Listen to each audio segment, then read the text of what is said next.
You only have to walk through the streets of Cusco, Peru to see that something's wrong with what conventional archaeologists are telling us.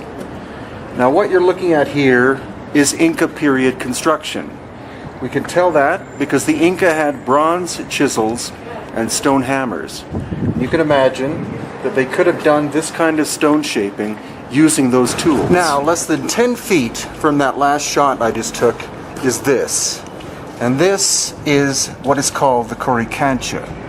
What you can tell is that this workmanship is far more refined than what we just saw. Now, the tightness of the fit of the stones at the Coricancha are so profound, as witnessed here, that in some places you can't fit a human hair in between these stones. And this wall is 38 inches thick, and it's perfect from the outside to the inside and throughout. Seamless.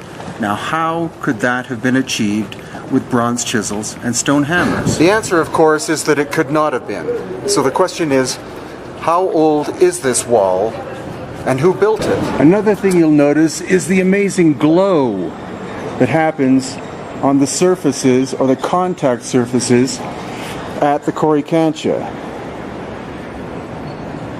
Well, some people are going to say, well, that's because people have been rubbing their fingers along the lines for hundreds of years, but that's nonsensical.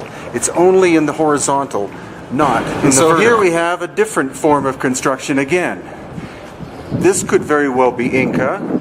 It's quite small stones, reasonably close fitting together, and above that, the Spanish style of construction. The thing is, if the Inca did appear in Cusco and found an abandoned city built by people of higher levels of technology, then they naturally, being very aesthetic people, would have tried to build their structures to in some way match that of the predecessors. And we see a lot of evidence of that. Now the Inca attempted very fine joinery like this, as you can see, but if we look on the inside of the wall, like here, you can see that the fineness is only at the front. It separates out that way.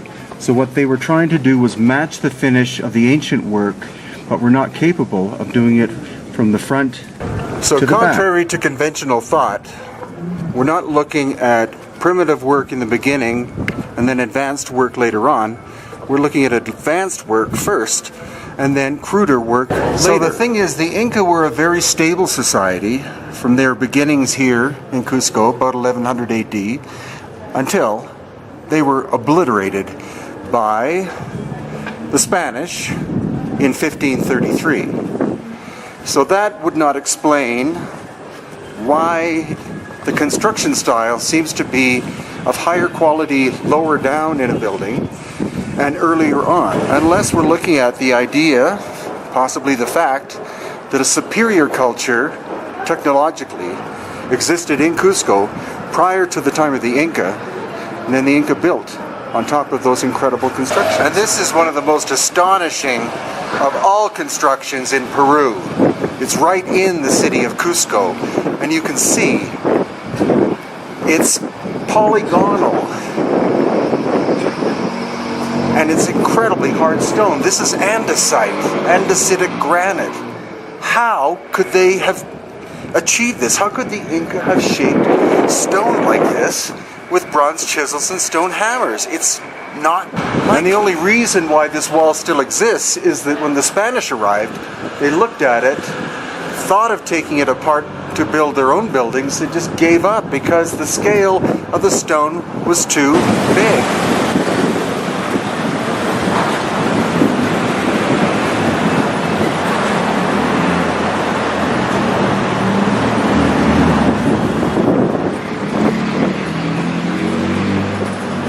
And actually this one corner tells the whole story.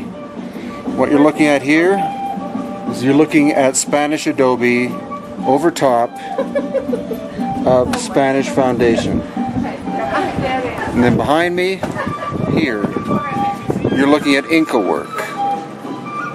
And now, right in the same vicinity, we have this, which is megalithic.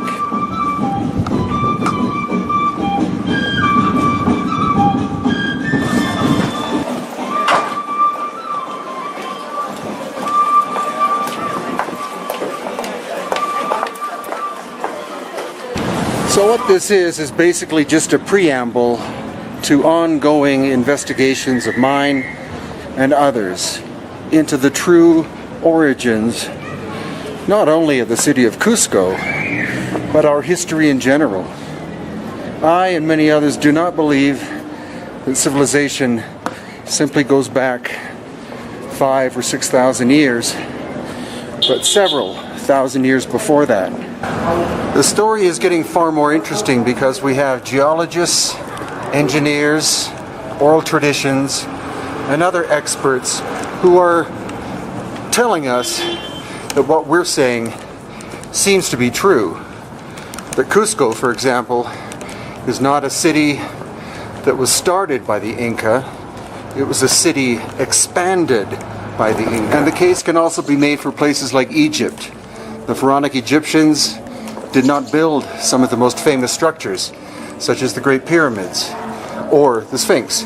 Please stay tuned to hiddenincavideos.com. I add another new video approximately every 4 or 5 days.